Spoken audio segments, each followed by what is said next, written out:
चलावा। अनदेखा आतंक। बिहार के एक छोटे से गांव रामपुर में अजीब सी दहशत फैली हुई थी। यह गांव हमेशा से शांत और सुकून भरा था, लेकिन कुछ महीनों से यहां अजीबोगरीब घटनाएं हो रही थीं। लोग कहते थे कि गांव में एक चलावा आ गया है।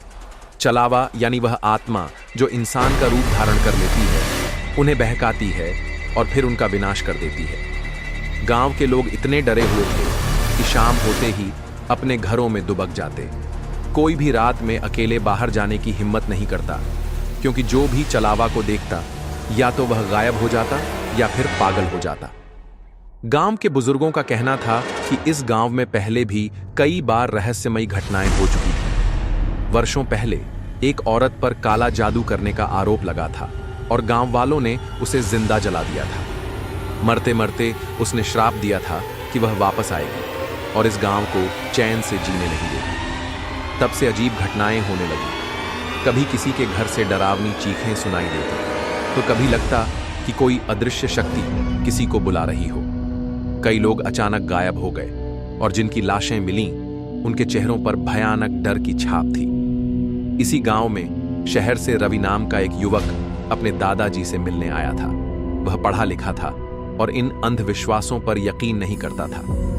जब गांव वालों ने उसे चलावा के बारे में बताया तो उसने इसे मनगढ़ंत कहानियां समझी। लेकिन जब उसके दादाजी ने उसे सख्त हिदायत दी कि रात में बाहर मत जाना, तो उसके मन में जिज्ञासा जागी। उसने ठान लिया कि वह इस रहस्य का पर्दाफाश करेगा। एक रात रवि ने टॉर्च और कैमरा लेकर जंगल की ओर कदम बढ़ाया। चारों ओर घना अंधेरा था। सूखे पत्तों की सरसराहट और अजीबोगरीब आवाजें माहौल को और डरावना बना रही थीं। तभी उसने देखा कि एक औरत पीपल के पेड़ के नीचे खड़ी थी, लेकिन जैसे ही उसने गौर से देखा तो उसके पैरों तले जमीन खिसक गई। वह औरत उसकी मां की शक्ल में बदलने लगी। रवि का शरीर पसीने से भीग गया। उसका दिमाग सुन्न पड़ने लगा। वह तुरंत पीछे हटने लगा, लेकिन वह औरत अजीब तरह से मुस्कुराने लगी। उसकी आंखें गहरी और खाली थीं, मानो वह उसमें समाने वाली हो।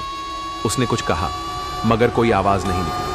रवि ने डर के मारे दौड़ लगा दी। जैसे ही उसने अपना कैमरा ऑन किया, अचानक एक तेज हवा का झोंका आया और उसका कैमरा जमीन पर गिर गया। अगली सुबह गांव वालों ने रवि को जंगल के पास बेहोश पाया।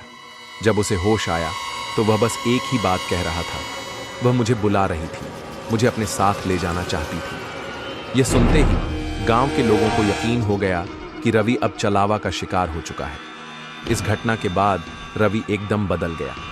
वह दिन भर गुमसुम रहता, किसी से ज्यादा बात नहीं करता। कभी कभी वह रात में अकेले बैठकर किसी से फुसफुसाकर बातें करता और अचानक हंसने लगता। उसके चेहरे पर एक अजीब सी मुस्कान होती, मानो कोई उसके अंदर समा चुका हो। कुछ महीनों बाद एक रात रवि बिना कुछ बताए गांव से गायब हो गया। किसी को नहीं पता कि उसके साथ क्या हुआ। आज भी अगर कोई रामपुर गांव के उस जंगल की तरफ जाता है तो लोग कहते हैं कि रात के समय एक धीमी आवाज आती है, रवि, रवि, वापस आ।